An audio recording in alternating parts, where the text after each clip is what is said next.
Hey, hey, hey there, my Equalizer fans. We are back. Yes, we are back with season 3, episode 8. He Ain't Heavy. Boy, I have an art piece in my house that's called He Ain't Heavy. He's my friend or something. But this was good.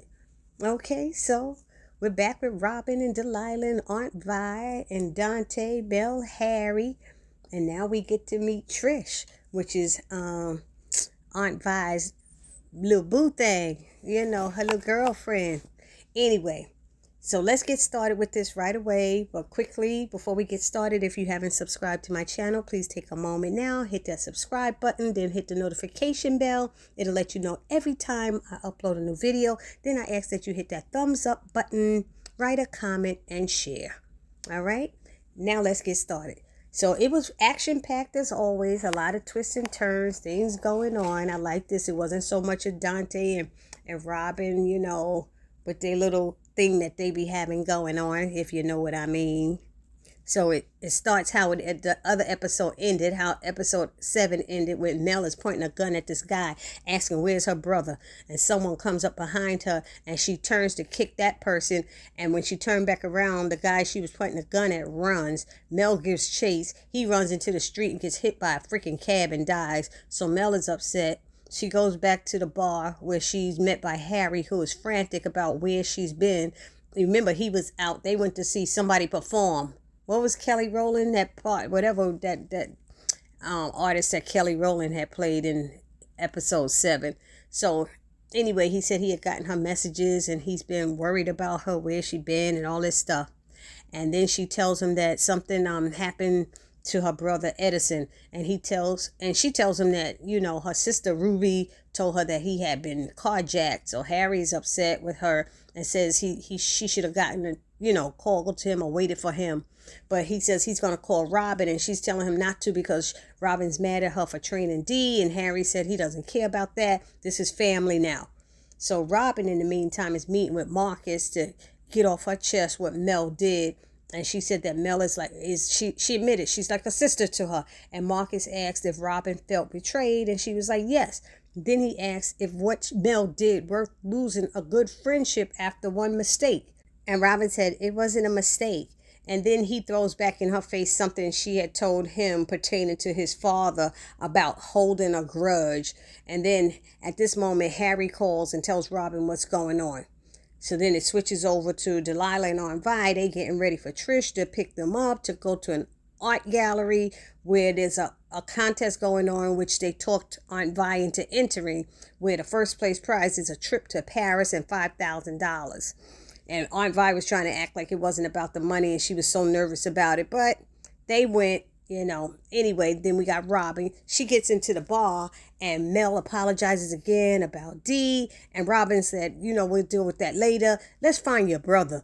So then Mel's sister Ruby arrives, and she meets Robin, and she tells her what she saw. She has this very condescending attitude, and Ruby gave Robin the license plate of the car, which Robin was glad she got that at least. She's not very warm, and told Mel that she'd rather get updates from Robin since she's the one who's got the skills. And then she leaves, and Robin was looking at her like, okay, what's that all about? So they go down to Harry's bat cave, and Harry tells Robin how he feels about Ruby. Then Robin asks Mel, why does her sister speak to her that way? And Mel gave her the breakdown of their family dynamics and how Ruby takes care of their parents and doesn't want their help because she likes things done her way, which she feels is the right way. So Robin said, so there's a little resentment, and Mel's like, yeah. She said, but she said we offer her, but she always refuses our help. Anyway, then Harry finds a camera that shows the carjacking, and they get some facial recognition on one or two of the guys. We learn that they have been surveilling her brother for a while now because they were able to see on one of the guys' cell phone. I guess he was taking pictures with a cell phone camera or something like that. So from the pics that they saw, they could see that they had been watching him for a while. So Mel says, her brother's a nice guy, and that he's some type of hedge fund manager, those hedge fund people. So Robin says it may have something to do with his job. So they asked Detective Dante to do some background work also for them. I think it was in finding a vehicle. Meanwhile, at the art gallery, Aunt Vi is having second thoughts about having entered into the contest and wants to leave. Trish tries to talk to her, to calm her, to get her to, be calm and relax. And Aunt Vi just gets a glass of wine and sits down next to a young artist who is basically feeling the same way as her. And then Dee comes over and tells Aunt Vi that the judges are about to announce the winner. I said, all those art pieces in there, I mean, there was like 50 art pieces up on the wall. I mean, that has to be hard to judge. You know what I mean? Anyway, so then Mel goes to the Edison's apartment and finds it ransacked. She calls Harry to tell him what she found, and then she hangs up and starts crying. It seems, I was like, oh, poor Mel. So Robin goes to Edison's office and speaks to his boss and another colleague who informs her that, he had just gotten a promotion and she didn't think that he could handle the position. So Robin asks to check his office, and she sticks a smart drive, which Harry called it a backdoor virus, into Edison's computer. But that was after the colleague had a phone call and had to step away. She was able to sneak it in there. So Harry was able to get a lot of info off of that for when she did that. Then we have Mel. She goes back to the Batcave, and Harry tells her what he learned, that there was $20 million missing from one of Edison's clients' accounts and transferred into an anonymous account in the Cayman Islands. And when stuff going to the Cayman Islands, that's some sneaky stuff. They doing something dishonest. Anyway, Mel goes and gets defensive, saying that her brother would never do anything like that. Then Mel asks since when corporate investors abduct folks. And Harry's like, you got a point there. Then they get a call from Dante saying that they found the Edison's car and that it was at the bottom of the East River. I said, dang, how they find that quick? So Mel and Robin get there, and they watch as they pull the car out of the river and open up the trunk. And thank God there's no body in there. So she calls Harry to tell him, and Harry lets them know that he knows because he sees her brother in the city on security cams. They realize that Edison broke into his own apartment looking for something to sell, and it was this flashy Rolex that he had never wore to work because he thought it was too much, and he pawned it for cash. So that helped them know what area of the city he was in. So Mel and Robin split up to go to different bus terminals looking for him. Anyway, back at the art gallery, we learned that neither Vi nor the other girl's art was chosen. The young girl was upset and said that she needed the money. She threw her artwork down, and it made everybody turn and look at her.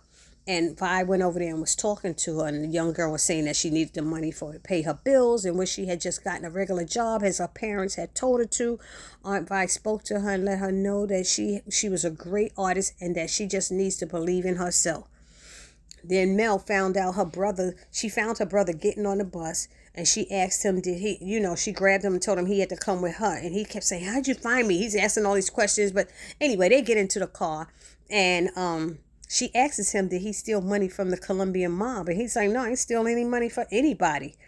But he didn't even know that his clients, he asked what the company was, and he said, are they the mob? It was called something like E&S Capital. And they were front for the Colombian mob, but he wasn't aware of it, But now he understands why they grabbed him.